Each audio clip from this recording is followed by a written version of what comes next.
Today's show is sponsored by Lear Capital, the precious metals leader since 1997 and only company I trust and recommend to my family, friends, and viewers. Visit LearAlex.com.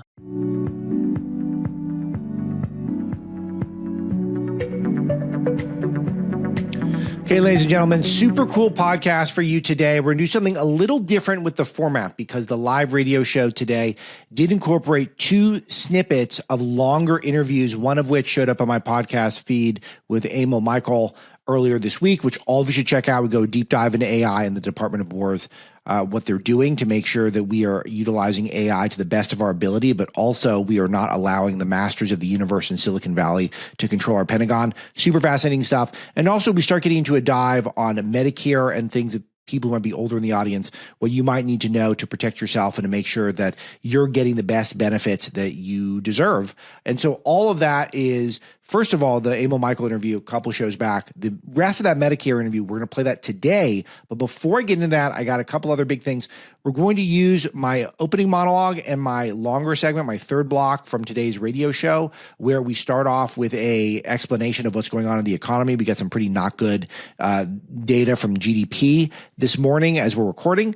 I break all that down, try to find some silver linings and make some warnings in there. But then I do some more variety for you, some dunking on Liz Warren, some dunking on Bruce Springsteen, some dunking on Greta Thunberg, who resurfaced to go to bat for the communist dictators of Cuba.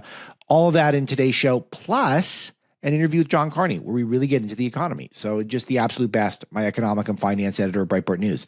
So again, Marlow, Carney, and then a Medicare deep dive all on today's show. But before we get into it, I want to welcome back to the show Preborn. You guys know how enthusiastic I am about Preborn. What they provide is ultrasounds for expectant mothers, knowing that you're at least twice as likely to bring that child into the world, give that child a chance at life, and not terminate that child in the womb if you're exposed to ultrasounds and heartbeat monitors so that the mother can be introduced to that baby. That's what Preborn does, is gets those ultrasounds out there so that women can meet their child via the ultrasound. They can hear their heartbeat. So the most profound moments of my life. I absolutely love this charity because it saves babies. It literally saves lives. $280 can save 10 babies, $28 a month. You can save a baby a month. $15,000. If anyone's generous in the audience, at least one of you was last year, which is unbelievable. You get an ultrasound machine that will save thousands of babies for years to come. I love this sponsor, and they're back with me the whole year. 833-850-2229, or you go to alexmarlow.com, hit the Preborn banner, preborn.com/Marlow. Really important, 833-850-2229. I love Preborn, and you really should donate right away. Let's get this campaign off to a great start. Preborn.com/Marlow. Let's get into it with me.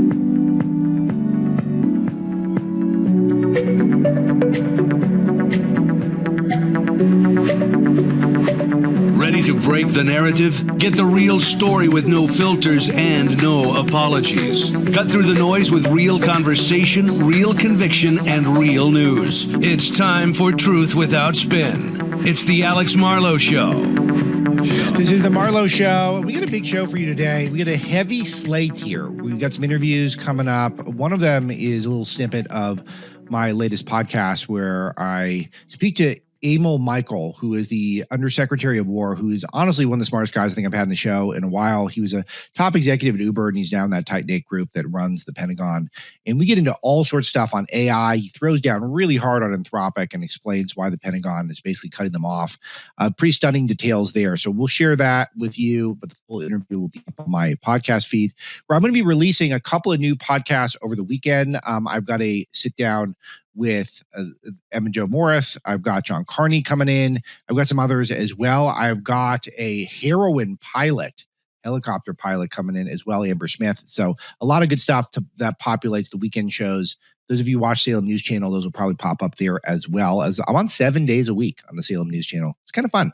Got a lot going on here. All right. I think I do some of that tease at the start because I'm opening with some not good news again. This has been sort of a trend. GDP numbers today, the big news, revised downward.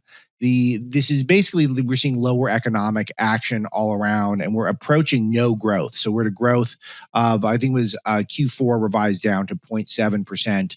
core inflation at 3.1%, which is not a horrible number in a vacuum. But again, the goal and the promise from the Treasury Secretary, which I spoke to him about in December, is try to get that number pretty close to zero by the summer. And the summer is coming up. So we got just, quarter, I guess, technically 2 quarters to go to see if that's going to happen. And a lot of this is going to get boosted. There's going to be some bounce backs that occur after we get some of these, the year gets going and the government, which is still partially shut down, gets going. And part of it's also because the third quarter was super strong. But the Q4 number is very, very weak. Also, personal spending weaker, which shows some insecurity, which is both not great for the economy and also a bad sign, those of you who are trying to read tea leaves to see where this puts us coming towards November and the elections there. So withholdings are going to go down based on the Trump tax cuts. I think that's going to be a nice boost for people. So people are starting to see that pop up, and I think that's a positive. And then we're also going to get these huge rebate checks, what's the expression for it? I haven't had one of these in years, ever since I started to have small businesses. But when you get your tax rebate in after April tax filing, so that's going to come back this summer. That's also going to make things pop. So we got some aces up our sleeve here. But with this new war and with that strong Q3 government shutdown and some general bad vibes in the economy, we're seeing a lot of pretty negative numbers. Oil prices eased before the show today. But these GDP numbers also could suggest that the Fed could cut rates earlier, which could also be a positive. I want to see those rates come down a little bit more just from my experience analyzing economics. I think that would be a positive thing. We know Kevin Warsh, who's the Fed nominee, wants to cut rates as well. So this could prompt that happening sooner rather than later. All that could be good, but we were looking to be in a better spot. The state of the economy is overall, I still think it's strong, but we need stronger in a year where we have a very unfavorable slate of electoral issues. We want people feeling good. And then this is not something that we would have expected. We wouldn't have expected these types of numbers. And the fact that we're seeing, war is probably mostly not helpful, though I will say that the war does help the war industry, which is sort of bittersweet right now because I don't typically like helping out the war industry that much. But again, we also want the conservatives to win in November, and anything that pops the economy is probably a positive in general. Not a reason to carry out wars, but just a positive thing. Really interesting to track some of the Iran war right now, which is we're still looking at the Strait. And the Strait is the big thing that we've seen, where we've seen a lot of that oil from Iran flow freely to China and Russia, and ships that are taking oil tankers to the West they're basically stopped, and it seemed very easy for Iran to do that. And so that has not been resolved. I mentioned that on yesterday's show. This is the urgent thing, the most urgent thing to do. And when you start seeing the president truth bombing that high oil prices are a good thing, doesn't bode great. The next thing that we're also looking at is whether or not Trump's sort of, I guess, regime change kick that he's on, which is he hasn't seen them through. We haven't really seen regime change in Venezuela. We haven't really seen it in Iran, but try to take out some of the bad guys who wish to do Americans harm. The next thing that people are looking at is Cuba. And this is very interesting because Cuba, there are negotiations taking place, this is very big. I don't think people quite see this. We have a ton of Cuba reportage at Breitbart News. Frances Martel, our world editor, as I believe is one of the media's experts in the entire world on the subject, she briefed me on some of this morning, and she's saying Cuba is showing huge signs of weakness. The fact that they've already sat down at the table with Trump's people, they just don't want to be bombed. That's the whole point of Trump's surprise attack. That's the bottom line. The Cuban regime, they don't want to get bombed. And so they'll probably have to soften wildly, or else you could see a regime change there. And it sounds like the demands coming out of Rubio's State Department is probably regime change, certainly something more democratic, certainly freeing a bunch of prisoners. And Cuba's already freeing some political prisoners from what we're able to glean. This is a big thing, and it's going to get really pushed far down the headlines. I'd be shocked if you heard that anywhere else today, and it might be one of the biggest stories going. Keep in mind, Cuba is essentially a de facto China and Russia spy base. A lot of the world's best spies, aside from, the American Israeli spies, a lot of the best spies on earth come from Cuba, and a lot of them are tied to China and Russia. This has been a big thing, and it feels like we've got some real potential to do a lot of good without perhaps firing a single shot. But think about this. We're going to get Gaza Lago going, right? Because of the Middle East piece. Now, can you picture Havana Lago? Could you picture opening up those casinos? I think the Cuban government would want that. I think, could you imagine? Because it's such great real estate. It really is. Not to be tongue in cheek here. But I'll tell you, we'll get all the guys in the booth, Brandon, Sean, get Greg out from Florida. We'll go down there. We're going to do some reporting. We're going to need to get a whole Cuba correspondent going. But picture that. I mean, that will be a very cool, a revolutionary thing. It'd be legit historic. And if Trump could do this without firing shots, I think it would be just terrific. So I offer that as a silver lining for a pretty dark slate to open up this Friday the 13th. But I will try to mitigate it with some variety for you. Greta Thunberg, you guys might remember Greta for being the autistic child who became the darling of the of the climate movement. She's now just moving on to defending fascist and communist regimes all around the world. And her latest kick is on Cuba. Can we play cut 7, please, guys? We need to talk about what's happening in Cuba right now. As the Trump administration is waging illegitimate wars across the world, killing countless of people, it is also strangling the Cuban people. The pedophile Trump himself bragged about it, saying there's an embargo, there is no oil, there's no money, there's no anything. He said it like it was something to be proud of, while millions of people have been plunged into darkness by rolling blackouts, while hospitals lose power, while ambulances run out of fuel, while shelves go empty. Now the Trump administration is escalating it further, plotting what they themselves have called a takeover of the island. We cannot be silent about this. Cuba did not stay silent when the world needed it. The people in power do not act unless we compel them to. And so now we compel them. Together we say it loudly and clearly, Cuba sí, bloqueo no. The Palestinian flotilla thing going on.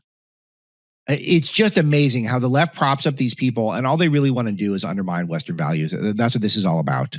Crystal clear. Why is this person who has no business talking about the climate, but was a climate activist, why should we listen to her about Cuba? The people in Cuba have been oppressed for over half a century, and they're on the verge of perhaps a peacefully becoming more democratic, more free, more open. And it is just really sensational to watch the media prop these people up as if they have any credibility whatsoever. And that's exactly what we're seeing. The bad guy in Cuba is Trump. It's not the communist dictators. It's Trump. All right. We're talking about Lear Capital. I got spent the day with some of the folks at Lear yesterday. These guys are so smart, and they were educating me not just on gold, but also on silver as well. And it's just so clear to me that this is, I'm going to do it. I talked to them. I'm going to buy some gold with them. And I'm going to tell you guys about the whole process. But just given the unpredictability with the war, given with the nonstop government spending that is inevitable, ballooning inflation, printing money, just the national debt going through the roof.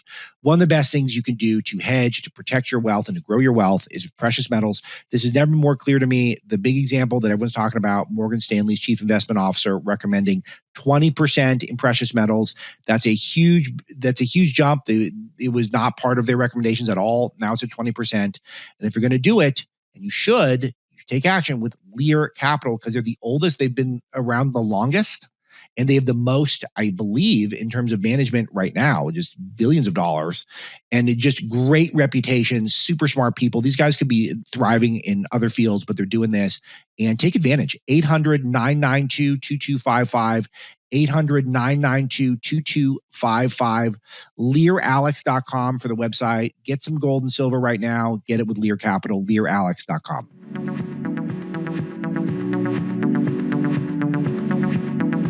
All right, you guys know Friday the 13th, and so it's a little bit of one of those days where maybe it's a good day for you, maybe it's a bad day. I'll tell you, basically every day that I got has one thing in it, and that's I'm going to drink a Diet Coke at some point, pretty much every day, and that's why I partnered with the American Beverage Association. I want you to think a minute about the drinks that you grew up with, you love today, the ones you have in your break room, the ones that soothe you if you got a tough day, the ones that are just so crisp and bite so nice after that dinner you have.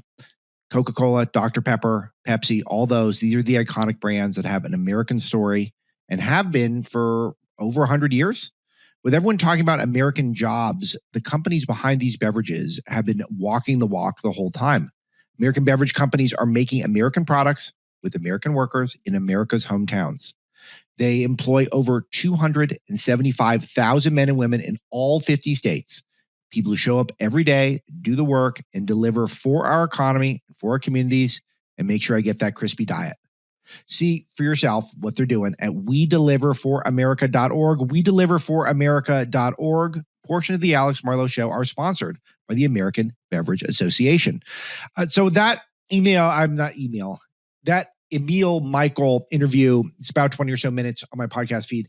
We did all sorts of stuff about the future of AI, stuff to be positive about, stuff to be negative about. But there's going to be a lot of AI content on the show. My friend and colleague, Winton Hall's new book, Code Red, is out on Tuesday. It's going to be a big book. It's from HarperCollins, one of the biggest publishers around. And he gets into reason to be optimistic, but why the populist agenda has to control the future of AI. Because just stunning and shocking stuff that we're seeing, that perhaps we can have companies that are completely interested in other things other than the success of the American experiment, that our Pentagon is dependent upon, that so much of our future technology is dependent upon, and it's going to cause a huge shakeup in the jobs market as well. We've been looking at some of the numbers, and a lot of those blue-collar jobs, a lot of those jobs that we were told were going to be going away by the globalist establishment of earlier this century, those jobs will be coming back, and they're going to be paying big. And a lot of these low-level white-collar jobs are being replaced right now by AI. We got to prepare for that as well. This is really one of the biggest revolutions that we've seen. This is a huge change in so much of American life. It could be akin to the development of electricity or the steam engine. It is that level of a shift that we're seeing, and it's going to get a lot more attention from me on the show. All right, I brought in Emil Michael. We're talking a little bit about the economy and how things are not going quite as well as we would like. So the other thing that's worth noting is to think, how are people going to address such things? Well, Zohran Mamdani's got an idea, the New York City mayor. Let's play cut 4, please, guys. We already see an exodus of working and middle-class New Yorkers. So I don't have a hesitation in asking those who make the most amount of money in the city or the most profits in the city to pay a little bit more so that everyone can actually stay in this city. It's also something not just about justice or the ability for working-class people to live here. It is also actually about ensuring that corporations can continue to attract the top talent to this city. Because in a city where childcare costs more than $20,000 a year, I've heard from corporate leaders about how difficult it is for them to attract individuals who would work at their companies but want to raise a family, because you could be making $300,000 a year and you will feel that $20,000 a year because of the fact that we have allowed for the absence of affordable childcare to become reality here in this city.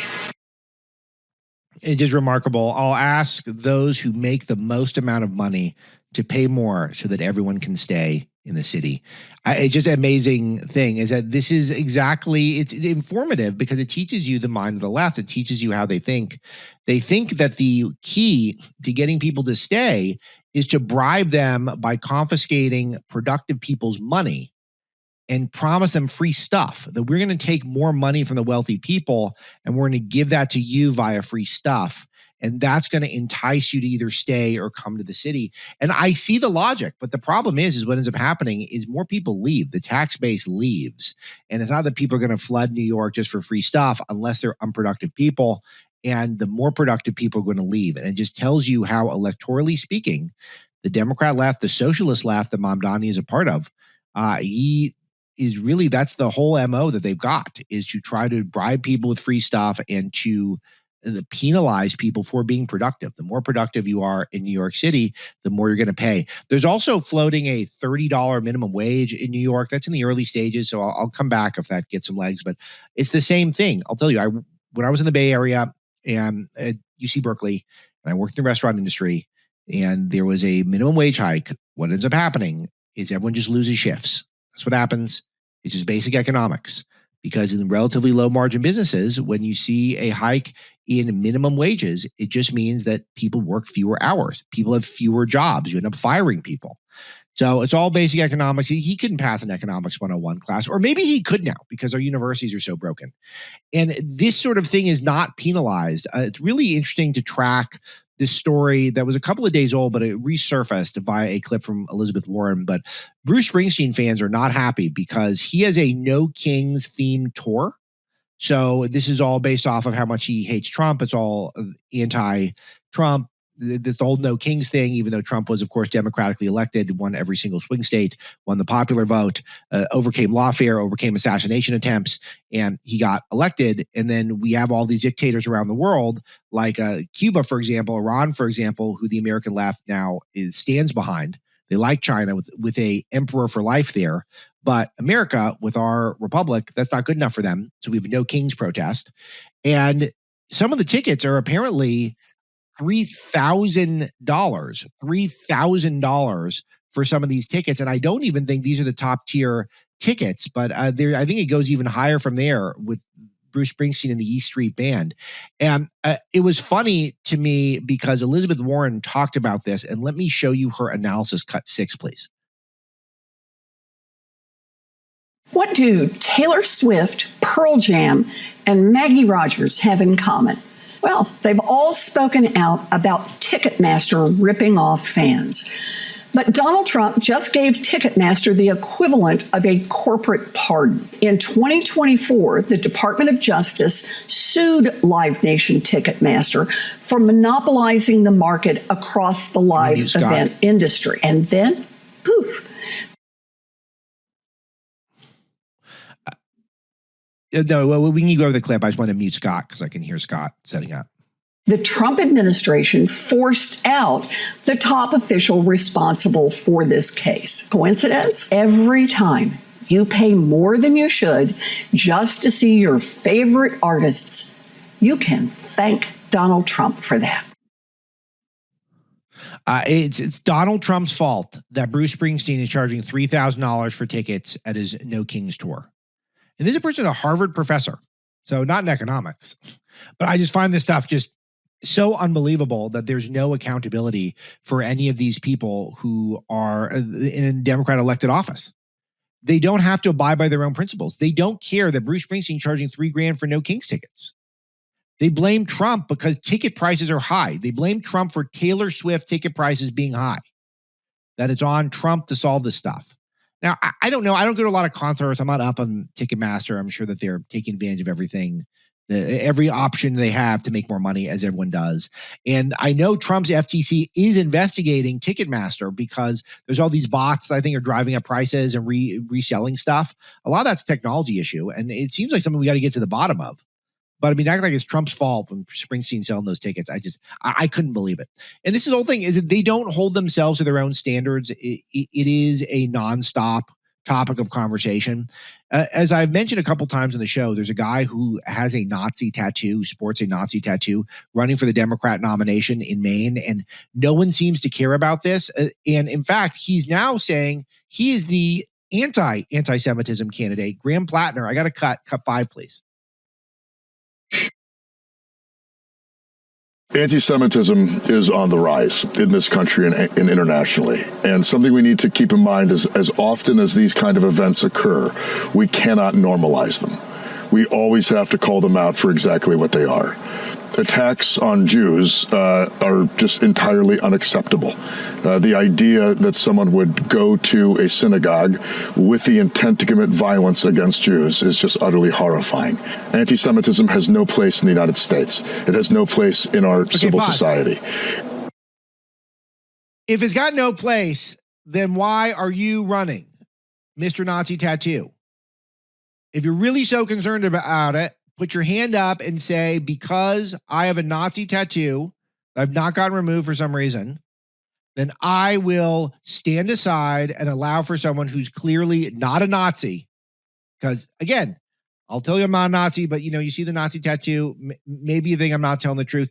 Just in case, just to make sure everyone knows the Democrats do not stand with the Nazis, I'm going to bow out. But he won't do that. And no one will demand that he does it. I was watching all the Obama world get behind this guy. They want to excuse a guy with a literal Nazi tattoo. Could you imagine? Do you remember when Pete Hegseth had the cross, whatever that special cross tattoo, and we were told that's a Nazi tattoo, so that's not acceptable?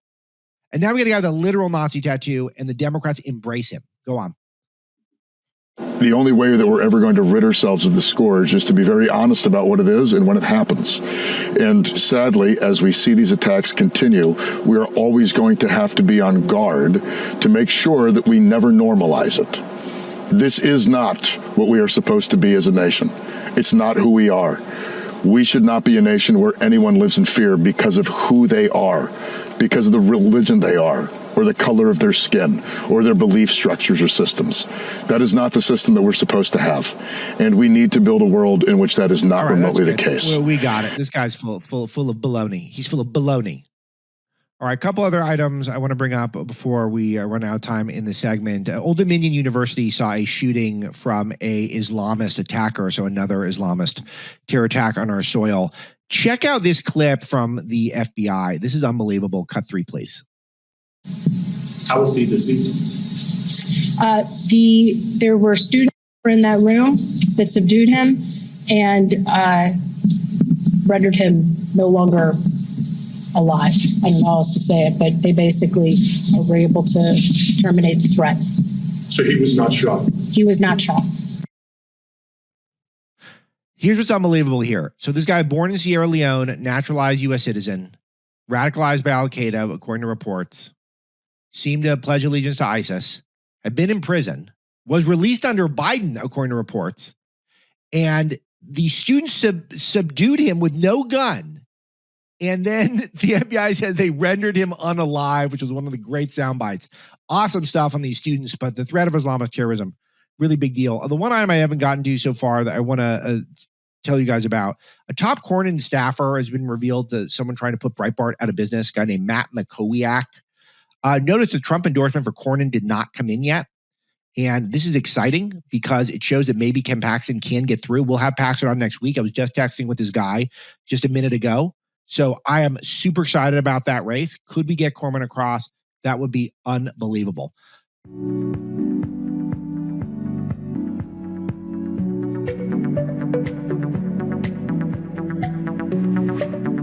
Now, here's Alex.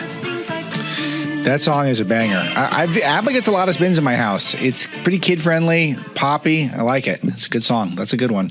I am Alex Marlow. I host the Alex Marlow Show right here on The Answer at 9 a.m. every weekday morning, and also available on podcasts. I do additional podcasts every single week, 3 extra ones as well, longer form interviews, etc. One other thing that I work on, even though I'm the bit player in it, I'm in the Ed McMahon role, is something called the Breitbart Business Digest. It's one of our proudest products at Breitbart News, where I'm the editor-in-chief. And I think it's the most important MAGA newsletter imaginable, and not because I play a small role in it, but because John Carney, our economic and finance editor, is the main writer on it. And he has a wealth of knowledge on, I would say, anti-establishment economics, someone who has a background both from Wall Street and from being a lawyer and the Wall Street Journal and CNBC and so many different places where he's worked, where he's had a, I think, front row seat to all of the craziness that we've seen economically this century, and is a perfect person to balance out some of the content here on this Wealth Summit. John, it is a pleasure to have you on. Thank you for being here with me. Yeah, thanks for having me, Alex. I don't know if I've been around for a full century yet, but, you know. Of the century. Of the century. No, I'm getting close. So I got in the news business in 2004. So I don't look that old, but it's maybe I'm looking older. I don't know. We all look old. It's part of life, right? You were like 3 years old when you started. So. It's true. I was 3. I was 3. It was I went from diapers when I started to I'll be diapers when I'm done, because I've been at Breitbart the whole time. So I'll be back in diapers, so I'm finally out of this. So we have a lot of ground to cover, and I set up the show, the way I tried to set this thing up is talk a lot of big picture, a lot of culture, a lot of what's going on, I think, broader level with the first half of each hour of the summit. And then we're having deep dives on precious metals the second half. And so just set up this basic point to me. How is the economy doing from your vantage point? The economy is actually doing very, very well. If you look at almost every metric, unemployment is very low. We get jobless claims every week. Hardly anybody is losing their jobs. We've had a couple of tremendous quarters of very high growth. The fourth quarter of last year was a little bit slow, but that was because we had this government shutdown that threw things off. The productivity is growing at levels we haven't seen for decades. Productivity is really sort of the secret sauce to growing the economy. You can, juice it through tax cuts. You can do a lot of things. What you really need is productivity growth. That's what we're getting now. So that is a huge positive. The other thing is we're seeing a lot of investment right now from companies. So if you look at like CapEx spending, that is really high. That's doing very well. So the economy is going very well. There are concerns. There are, spots of weakness. The housing market hasn't been great. Interest rates are higher than they should be. The labor market, while I said unemployment is very low and very few people are losing their jobs right now, we're not creating a lot of jobs. That's probably less of a problem than it seems, but it does mean that it wouldn't take that much for the labor market possibly to turn over. Usually when the labor market goes from like good to bad, it does it really quick. And it's usually because something unexpected happens. And that brings me to my concern now. We're in something unexpected happening, right? We have a war. We have oil prices shooting up. Those are negatives for the economy. And so there are risks to the economy, but right now it's doing very well. And you're not per se someone who is some sort of a stock analyst who would advise you on your wealth per se, but you're someone who has deep knowledge. So I'm going to ask you not to make stock picks, but I want you to tell me, what are you excited about in our economy and what gives you pause? Right. Okay. So one thing I would say is I think, and this is going to sound a little stock analyst and stock picky, but I'll just say it. I think there's a very good chance that we actually get a violent upswing in stock prices and a violent downswing in oil prices. Right now, the thing that's holding back the stock market is this concern over oil getting through the Strait of Hormuz out of the Persian Gulf. Every time oil goes up, stocks go down. If that problem gets resolved, either because the war ends, because we destroy Iran's capability to interfere with the Strait of Hormuz, I think you're going to see just a tremendous upside. And so I think that's working. That's what I'm excited about. That I'm excited about CapEx, and I'm excited about the growth of productivity. What worries me is we have a Federal Reserve that hates Donald Trump. I mean, you and I have talked a lot over the years. At this point, about why the Fed does what it does. At this point, I'm pretty convinced that there's just no way Jay Powell will cut interest rates as long as Donald Trump is president and he's the Federal Reserve. So we have to wait. So Jay Powell is the Fed chairman until May 15th.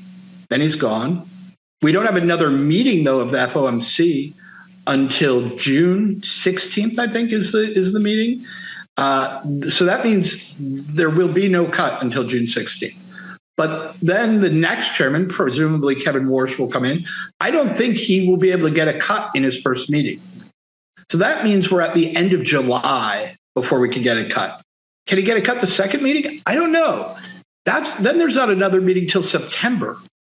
So that's a long time for interest rates to stay exactly where they are when the economy is not creating a lot of jobs, where there's risk from a war abroad, and when oil prices are potentially interfering with the economy. To have a Fed that's basically going to be stuck until September, I think that's the thing I'm most worried about right now. There's a lot that I want to unpack in there. I want to talk about trends in the labor market, but I also want to talk about oil, because that is sort of where everyone's mind is at right now, because we saw a war in Iran and we thought that, well, perhaps this could hurt China because Iran supplies China with a lot of China's oil, and Iran's economy is largely dependent on funneling oil to China. And yet it seemed like China's getting all the oil and our ships are stopped in the Strait of Hormuz, which is, again, I by and large have been kind of positive on the war effort. I would say cautiously positive to this point, knowing it could go south at any moment. But I like the idea that Trump kept his word that he doesn't want Iran to develop nukes and ballistic missiles and to keep funding terror. I like the idea of how efficient we've been with our aerial assaults. I think that they've been very relatively low risk, it seems, and very high reward thus far, and that's pretty amazing. But overall, the oil, even though it's fluctuating and isn't just high purely, it feels like I don't feel completely convinced that it's stable. Yeah, so that is a problem.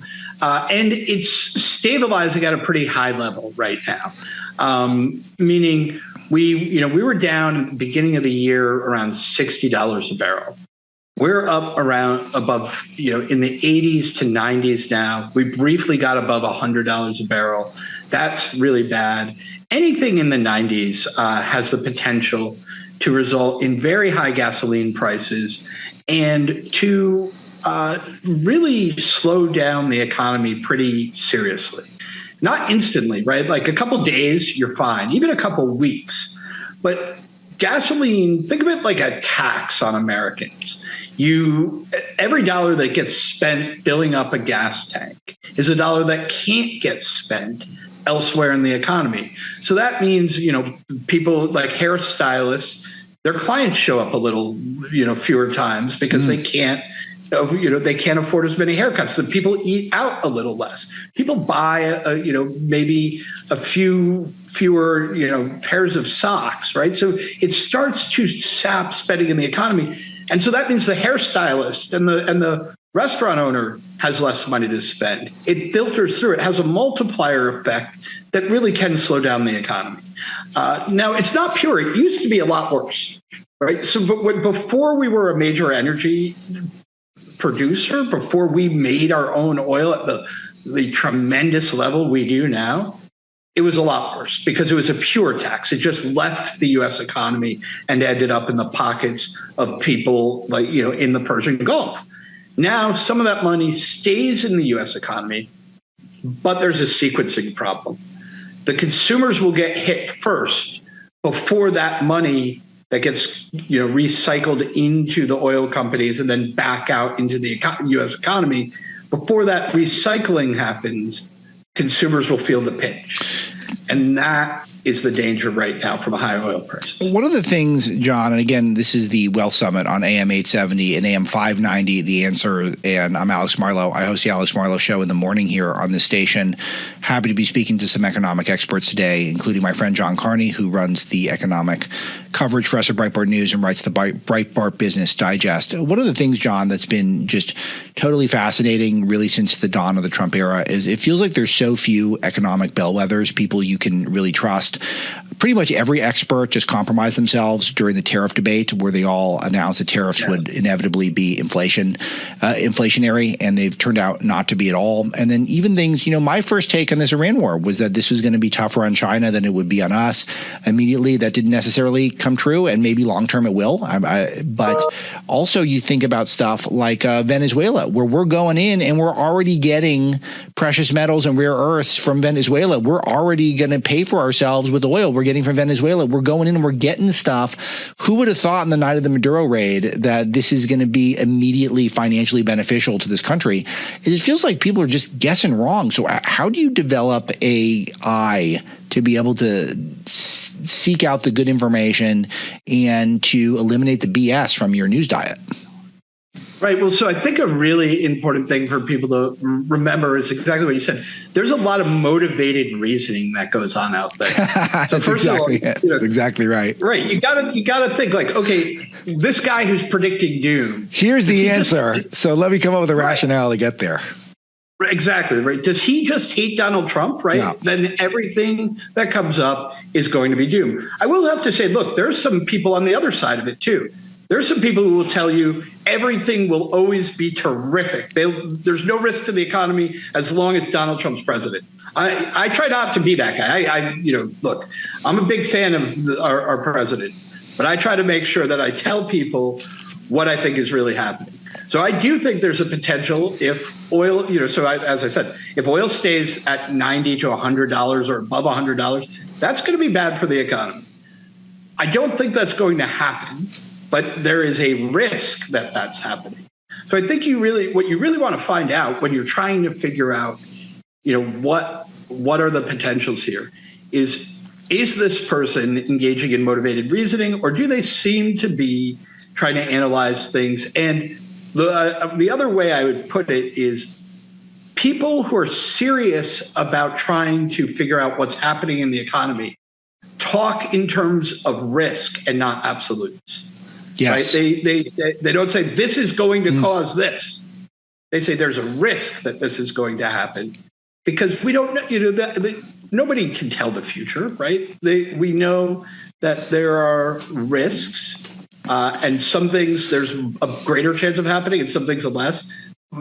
I do say, if anybody gives you a very precise number of the risk, if somebody says there's a 24% chance of a recession, they're just out of their minds. Nobody knows but that precise. But what they could say is the chance of, and I'll say this, I think the chance of a recession this year was 0 before oil went to $90.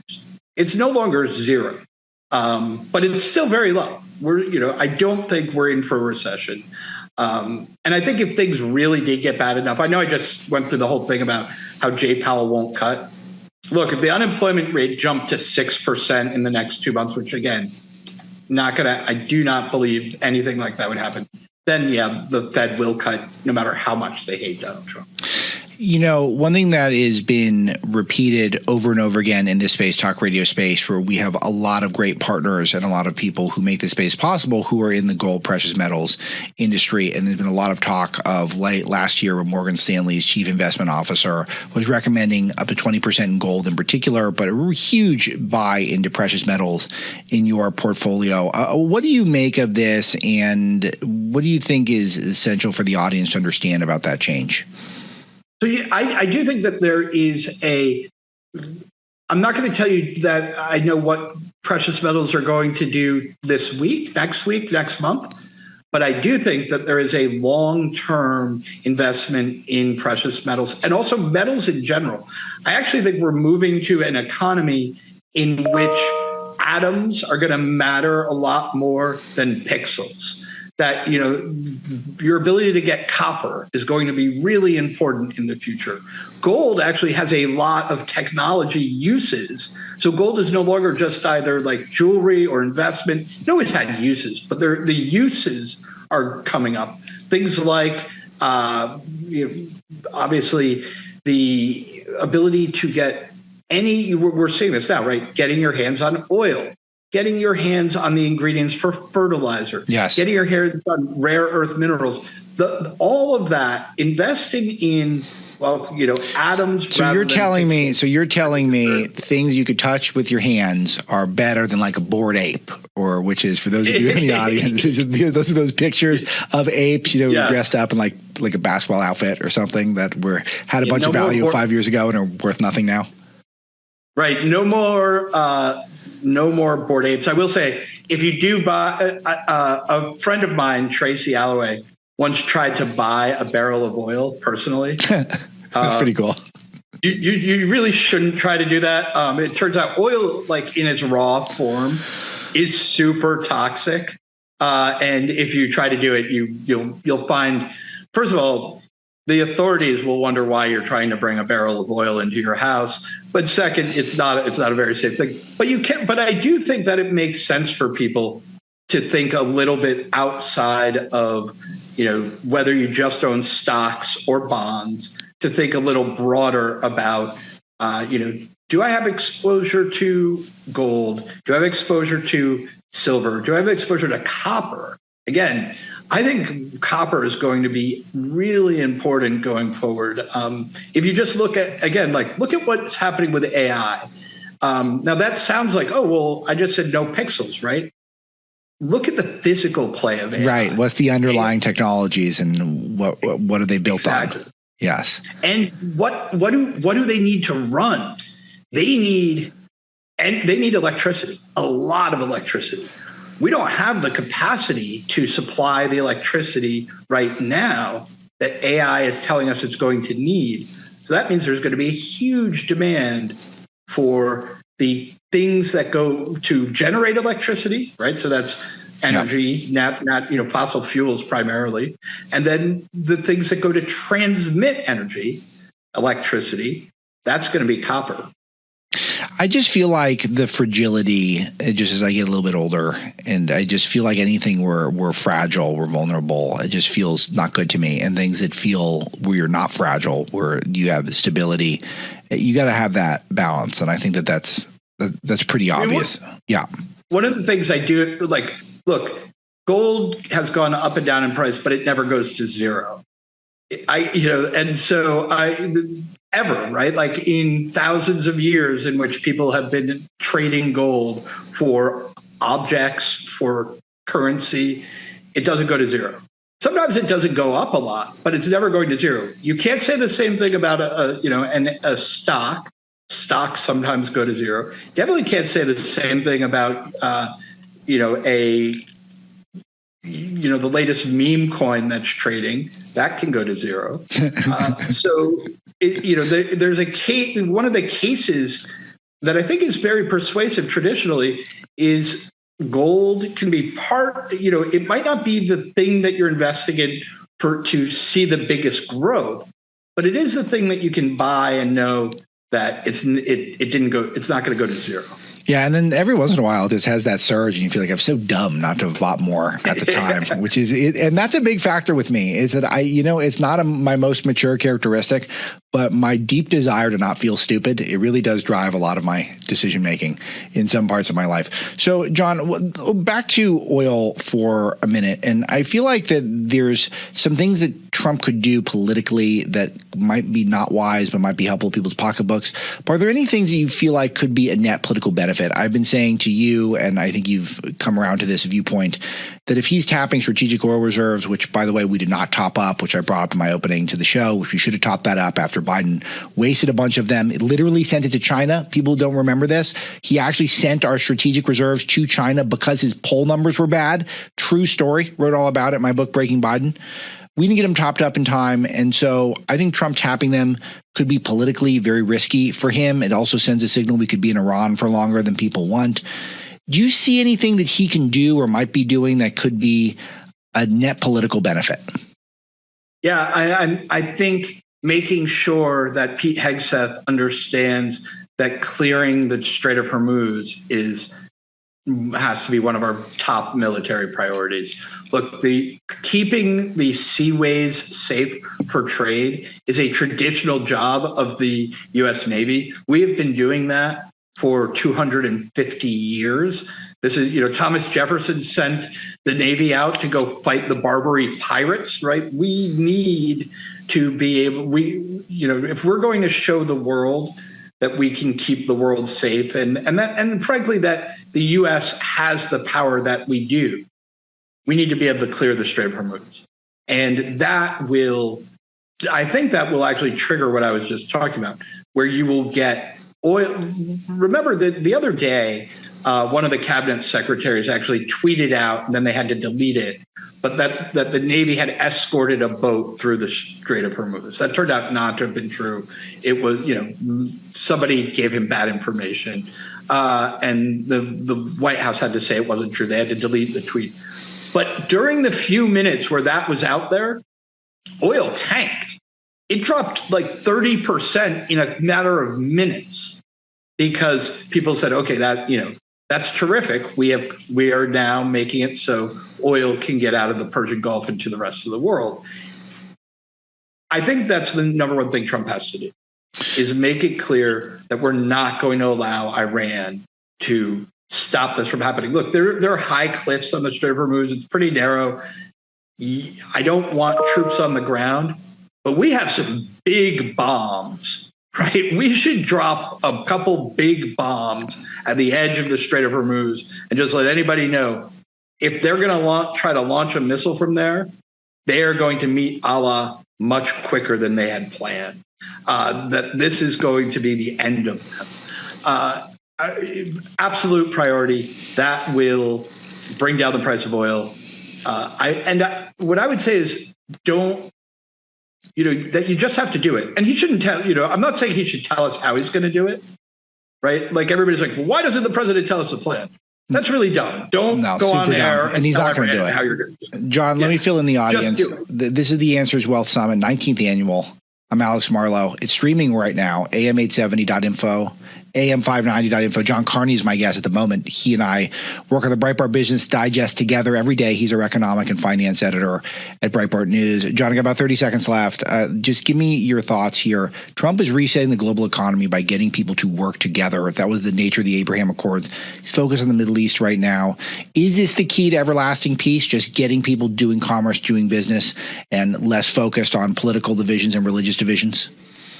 Yeah, look, it's amazing. They said Trump was going to divide people and make us lose allies. Instead, he's done the opposite. He has brought together. We right now have Saudi Arabia and all of the other Persian Gulf countries and Israel working together. I never thought I would see that in my lifetime. That is a almost miraculous achievement. By the way, the rest of the world also just unanimously agreed to release strategic oil reserves. The International Energy Agency. It's Trump's world. We're on your side. We're living in it, and we're also analyzing it. Thank you, John Carney. I'm Alex Marlow. We'll be back with more right after this.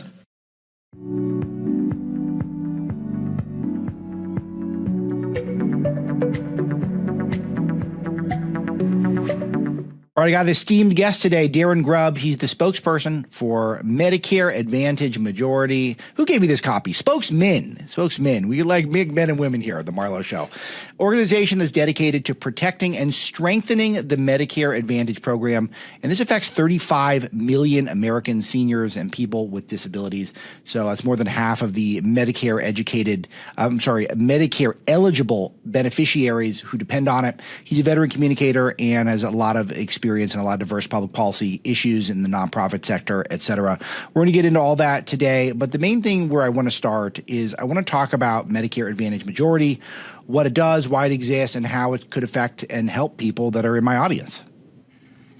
Yeah, Alex, hey, great to be with you. Thanks for having me on. We represent a coalition powered by hundreds of thousands of local advocates nationwide, including Medicare Advantage beneficiaries, but also caregivers and healthcare providers, community leaders, really the entire caregiving ecosystem that surrounds a senior on the Medicare Advantage program. And our priority is to help educate and empower seniors to understand what happens in Washington, D.C., any nuances or tweaks or changes to public policy affecting Medicare Advantage, how that impacts their well-being, their healthcare options, and their bottom line. And what's interesting about that to me is that it can be such a black hole just in terms of information. And even someone, I'm in the information business 24/7. Sorting this stuff out seems like a real headache. And I imagine you can help a lot of people do that. That's exactly right. Yeah, we've got a great coalition of people who've really come together. They've found opportunities to make their voices heard around recent conversations in Washington, whether it was potential cuts to Medicare Advantage during the discussion of the big beautiful bill. They were very active, reaching out to the members of Congress, showing up at town halls, making phone calls. It's really important for seniors to be engaged. I know we're going to talk politics in a minute, but they are also a huge critical voting bloc, and they're well educated. Yes. They pay attention to the issues, and this is one that they are have the ability to move an election on. Yeah, so much in there I want to get into, but let's start with the CMS, Centers for Medicare and Medicaid, recently released an advanced rate notice for Medicare Advantage for 2027. And I want to hear what they released and how that relates to the cost and the rising cost of healthcare. Yeah, so every year, as you mentioned, the beginning of every year, CMS puts out an advance rate notice for the proposal of what the federal government will invest into Medicare Advantage rates for the following year. And so for 2027, this year, CMS came out with a nearly flat advance rate notice of 0.09% increase in Medicare rates and what they will cover. And so, meanwhile, as you know, healthcare spending is increasing left and right. For the last 2 years, each year of the last 2 years, it has increased by more than 7%. And so, increase in the Medicare Advantage payment rates of less than 0.1%, with 7% healthcare costs, spending increasing every year. That's a big delta. And so the result is going to be seniors are going to have higher out-of-pocket costs. They're going to have higher deductibles, higher premiums, and less access to the doctors and services that they need. And so, any funding cut to this program, and this would certainly calculate as one, will hit seniors in their pocketbooks. So I want to see, does this rate change? How does that affect healthcare costs from your vantage point and more general cost of living for normal Americans? Is all that changing? It is changing. And look, I think there's an emerging of issues here. We commissioned a poll recently by Republican pollster Kristen Soltis Anderson of senior likely voters, and 91% of them agreed that cuts to Medicare Advantage is not only a healthcare issue, it's a cost of living issue. And, this is going to be an election where affordability is on the ballot, and it's going to be an issue whether we want to talk about it or not. Seniors are really paying attention. 69% believe that cuts to Medicare Advantage will hurt their benefits that they rely on, hearing coverage, dental, vision, in-home care, wellness programs, things that are bundled in as part of the Medicare Advantage program. If those go away, seniors are going to have a difficult time getting the care and the medical attention that they need when they need it. So it looks like the advance rate is a fraction of a percent, but we're seeing over 7% year-to-year jump in healthcare costs. That doesn't seem like it's going to slow down anytime soon. So what do people need to do, what do seniors in particular need to do to make sure, to people on a fixed cost of living are the people who I'm most concerned with here? How do they keep up? Yeah, exactly right. And look, cuts to this program will disproportionately affect our most vulnerable seniors, those with multiple chronic conditions, those who are veterans, those who live on a fixed income, those who live in rural and remote communities where access to healthcare isn't always convenient or possible. And so, we are making it possible and easy for seniors to make their voices heard with their members of Congress, with the administration. You can go to our website and click a button and send a tailored message to your representative to say, to encourage them to reach out to CMS and say, that the proposed rate increase does not meet the realities of their day-to-day life, which is that healthcare costs are expanding. The price of everything is more expensive right now. And healthcare costs are something that seniors factor into how they plan out their budgets for the coming year. Alex, most seniors on the Medicare Advantage program have incomes of less than $25,000 a year. And so this is real money that would be, out of their pockets and billions of costs passed on to them. And so, we want to encourage CMS to match the rate with the reality that seniors face every day. So if you're someone who needs to learn this information, let's give out that website now. And also, I want to tell people that you might have someone in your life, you might have a parent, grandparent even, an aunt or an uncle who really needs this information. Where do they go? And they go to our webpage, which is MedicareAdvantageMajority.org, to learn more about the issue, to learn more about our organization, to get involved. And again, to click a button, send a letter to your representative to make your voices heard. And Alex, you made a great point. Go ahead. Yeah. Please. No, please. I was going to say, you made an interesting point. Yeah, this is an organization. We focus, again, not only on the beneficiary, but also the caregivers. And so, I'm a guy in my early 50s and a member of the sandwich generation. So, my wife and I have two young kids. We also have aging parents and aging family members who need more care than they did even a few years ago. And we're becoming more and more responsible for their care as their caregivers. And so this is an issue that impacts not only the seniors we're talking about, but it's got a multiplier effect with all the caregivers and healthcare providers and community leaders who want to surround seniors with, a system and network of support that they need and deserve, quite frankly, in their golden years. I like what you say deserve, because that is true. Is that we want to? I always talk about life on my show. We're talking about how we want a culture of life, and this means dignity for our older people. And just the math here is not mathin'. If it's the benefits are going up a fraction of a percent and the costs are going up 7%, it just doesn't work. So we need to be able to figure this out. So what are you hearing? Are you hearing from seniors at this point, or is there concern that's growing? There's definitely concern that's growing. 63%, I believe, are concerned that if left unchanged, the 2027 Advantage rate would negatively impact the seniors that are enrolled in this program. That means, higher costs, again, higher premiums, higher deductibles, less access to the doctors and services that they need, less competition within the system, which is one of the reasons the Medicare Advantage system was set up to begin with, to provide that private market enterprise competition that that has made this country great. And so, the other important thing in the political reality, I think, is that 55% of seniors that we've polled would blame members of Congress if they lost their benefits and lost their plan options. Seniors are very, very empowered on this issue, and they are going to support candidates, we believe, in this midterm election who support strengthening and protecting Medicare Advantage. Okay, so one thing that I think is important to consider, particularly for my audience, this affects everyone in the audience. It's if you have someone older in your life, listen extra carefully. If you are an older person, listen extra carefully. But everyone can pay attention to the political ramifications of this, because this is a crucial voting block for people that support the rest of the issues that I'm presenting on the show day to day. And it is politically very risky if we don't change this thing, it seems like. That's exactly right. And look, President Trump campaigned in 2024 and standing up for seniors. He repeated that pledge and made it clear that is still something very important to him in his State of the Union a few weeks ago. To your point, in 2024, nearly 40 million seniors voted in the 2024 presidential election. That was the highest turnout of any age group, any demographic. They were one of the most reliable voting blocks, as you say. And so, the president knows this, and so does his team. His own pollster, Tony Fabrizio, recently came out and did a poll for an affiliate organization of ours called Better Medicare Alliance, and he found that supporting funding cuts to Medicare Advantage drove a 14-point net loss for a GOP candidate. Meanwhile, on the other hand, if they support Medicare Advantage, it improved their standings with senior voters. And so, Fabrizio has called this group the deciders. They have the ability to move an election.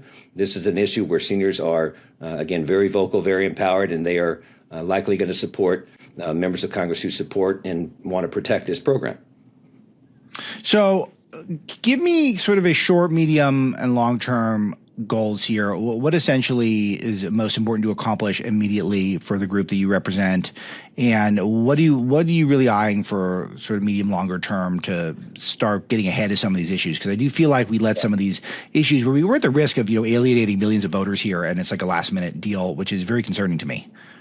Yeah, great point. And so our immediate concern is the CMS advance rate notice. So CMS will accept public input, public comment until the end of March, so a few more weeks, and then they will determine the final rate notice in the first week or so of April. And so, again, we are mobilizing and deploying our coalition of leaders and seniors around the country to reach out to their congressperson, to reach out to the administration, and to encourage CMS, again, to make sure that this rate matches the reality of their daily lives, which is costs are going up. Their health care is something they depend on. They're living on fixed incomes. This is not something to toy around with. Yeah, exactly. All right. So give me the call to action. What should people do to get involved, and what are we recommending? Who do you want to see get involved, and what should they be doing?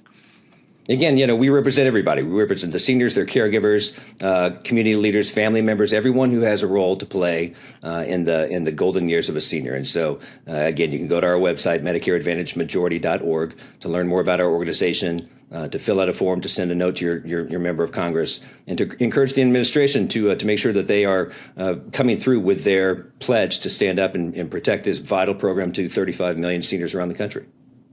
So Darren Grubb, Medicare Advantage Majority is the group. Again, give us a website, phone numbers, anywhere we need to go to get involved right now. You got it. MedicareAdvantageMajority.org. MedicareAdvantageMajority.org. It's that simple. One worth fighting for, guys. That's my recommendation. Thanks, Darren, for being here. Appreciate you. It's great to see you, man. Thank you for having me on. My pleasure.